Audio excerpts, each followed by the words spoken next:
Hello everyone, and welcome back to the channel where we explore how our ancestors lived, survived, and thrived in a world so different from our own. Today we're diving deep into one of the most fundamental skills that shaped human history: hunting.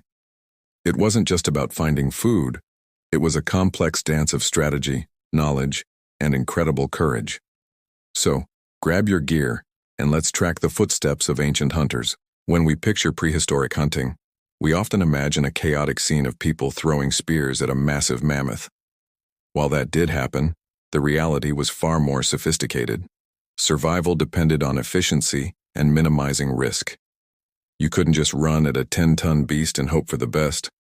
The most crucial tool for any ancient hunter wasn't a spearhead, but their brain. They were master observers, ecologists, and strategists. Let's start with the basics: tracking. This was an art form. An ancient hunter could read the ground like a book: a broken twig, a scuff in the dirt, the depth of a hoofprint. Each sign told a story. They could determine the type of animal, its size, its speed, and even its condition. Was it healthy? Injured? Stressed? This information was vital for deciding whether to pursue the animal or to wait for an easier opportunity. They understood animal behavior intimately, knowing migration routes, watering holes, and daily routines. This wasn't just guesswork.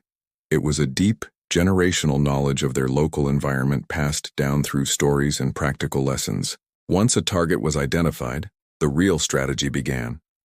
One of the most effective and widespread techniques was the persistence hunt. This is something humans are uniquely built for. We might not be the fastest animal over a short distance, but over a long one, we are champions. Our ability to sweat and cool our bodies down while running is a massive advantage over fur-covered animals that can overheat. Ancient hunters would track and jog after an animal for hours under the hot sun, not to catch it, but to simply keep it moving, preventing it from resting, drinking, or cooling down. Eventually, the animal would collapse from exhaustion, allowing the hunters to approach and dispatch it safely. It's a testament to human endurance and a brilliant, low-tech strategy. But what about larger, more dangerous game? Direct confrontation was a last resort. Instead, group cooperation was key. One of the most ingenious methods was using the landscape itself as a weapon. Hunters would work together to drive a herd of animals, like bison or wild horses, towards a natural trap. This could be a narrow canyon where the animals would be cornered, or more dramatically, a cliff. Archaeologists have found sites, known as bison jumps, with the remains of hundreds of animals at the base of a cliff. It was a high-risk, high-reward strategy that required incredible coordination. A few people would startle the herd, while others, hidden along the sides, would use noise and fire to steer them in the desired direction, funneling them towards the drop. It was a massive undertaking that could feed a community for weeks. Another clever tactic was the ambush. Hunters would use their knowledge of animal trails to set up a surprise attack. They would wait patiently, sometimes for days, near a water source or a narrow pass. Camouflage was essential. They used mud, leaves, and animal hides to blend seamlessly into their surroundings. When the moment was right, they would strike with coordinated precision. This method required immense patience and discipline. A single wrong move, a sudden noise, could spoil the entire hunt. The weapons they used were also brilliantly adapted for these strategies. The atlatl, or spear thrower, was a game-changer. It's essentially a lever that acts as an extension of the hunter's arm, allowing them to throw a spear, or dart, with far greater force and distance than by hand alone. This meant they could strike from a safer distance, increasing their chances of success and survival. It was a simple piece of wood or bone, but it represented a huge leap in technology, giving our ancestors a significant advantage over prey. Then came the bow and arrow, an even more revolutionary invention. It offered greater accuracy, a faster firing rate, and the ability to hunt silently from even farther away. This opened up new possibilities for hunting smaller, faster game, and made ambush hunting even more effective. The development of different types of arrowheads for different animals shows an incredible level of specialization. Let's not forget the importance of the pack. Hunting wasn't a solo endeavor for glory. It was a community effort for survival. Every member had a role.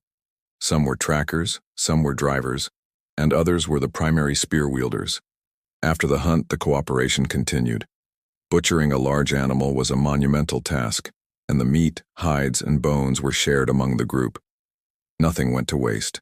The hide became clothing and shelter, the bones became tools and needles, and the sinew became cordage. The hunt was the cornerstone of their economy and social structure. These strategies weren't static either. They evolved based on the climate, the terrain, and the available prey. In coastal regions, hunters developed sophisticated techniques for hunting marine mammals, using harpoons and boats. In dense forests, they perfected the art of the silent ambush and trapping. This adaptability is perhaps the most impressive trait of our ancient ancestors. They weren't just surviving, they were constantly innovating, learning, and refining their methods to master their environment. Studying these ancient hunting strategies gives us a profound respect for the intelligence and ingenuity of the people who came before us. They were deeply connected to the natural world in a way that's hard for us to imagine today. Their lives were a delicate balance of respect for nature and the harsh realities of survival. Every hunt was a lesson, every failure a chance to learn, and every success a reason for the community to celebrate. It's a powerful reminder that for thousands of years the story of humanity was written not with ink, but with footprints in the dirt and the skill of the hunter. Thanks so much for joining me on this journey back in time. I hope it gave you a new appreciation for the incredible skills of our ancestors. What ancient survival topic should we explore next? Let me know in the comments below.